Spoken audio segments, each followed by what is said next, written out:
Quando olhamos para as pessoas na dinâmica da vida, normalmente as distinguimos de duas formas. Umas são as que são mais elevadas, seja no contexto social ou no contexto do conhecimento acadêmico, enfim, nós diferenciamos ou destacamos essas pessoas como pessoas mais beneficiadas, mais ilustres, enfim, destacadas da sociedade. Pensamos que olhamos para elas de quem olha de baixo para cima, como se elas fossem superiores, devido aos seus cargos, funções, aquilo que representam para a sociedade, aquilo que representam nos contextos institucionais. São pessoas que têm uma expressão maior, têm uma abrangência maior em seu contato, em sua dinâmica de vida. Por outro lado, nós também olhamos para baixo, vemos pessoas mais humildes, pessoas pequenas, pessoas que não foram tão beneficiadas como as outras. E, por uma questão ou outra, são pequenos, são singelos, pobres, fracos e enfrentam a dificuldade da vida. Essas duas impressões que normalmente temos e que talvez nem sejam adequadas para a convivência natural da sociedade, no sentido de considerarmos uns maiores, outros menores, essa dinâmica ilustra um pouco daquilo que nós vivenciamos no nosso dia a dia. Olhamos normalmente para as pessoas como se fossem maiores e menores, como se fossem melhores e piores, como se fossem mais fortes e mais fracas. Esta condição, tudo isso que acontece, é muito interessante, porque isso nos faz também perceber que os dois polos, os dois ambientes têm dificuldades.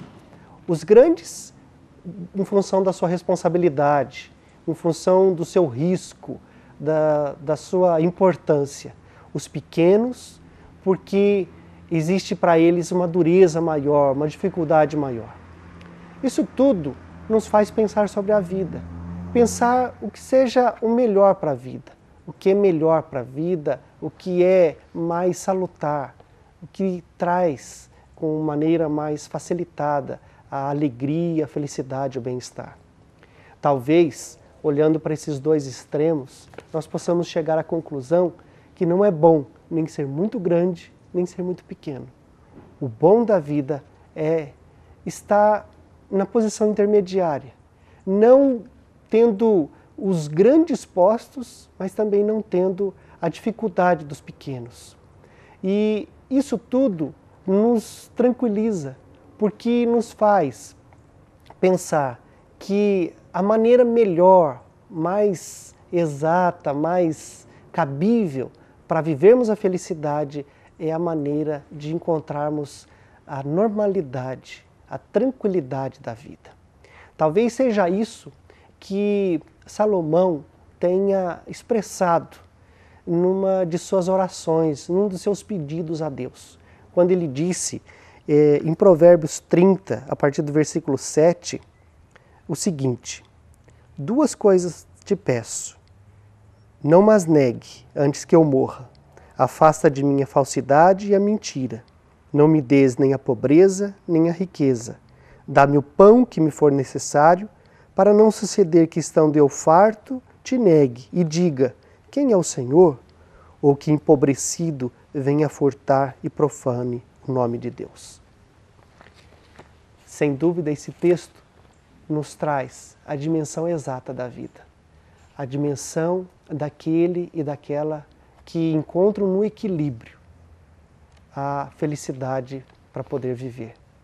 Aqueles que encontram na naturalidade, não nos extremos da alegria ou do bem-estar e nem na tristeza da pobreza e da carência, mas no nível médio, naquilo que é natural, naquilo que é melhor para viver.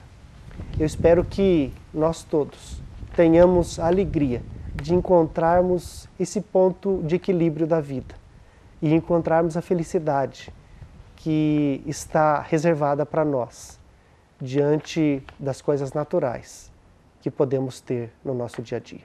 Que Deus nos abençoe e nos guarde. Amém.